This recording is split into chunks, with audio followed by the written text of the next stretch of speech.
Mange babyer får rød numse. Den sarte hud bliver irriteret af urin og afføring i den tætsiddende ble.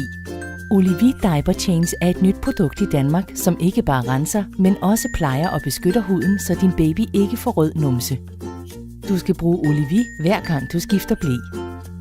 Hæld Olivie Diaper Change på en vatrundel. Tør hele bleområdet af, så urinen forsvinder og Olivie trænger ind i huden. Ved afføringen renser du først med vand og derefter med Olivie. Huden må gerne være fugtig. Du kan også bruge Olivie til at rense og pleje de sarte hudfolder under halsen og bag ørerne på din baby.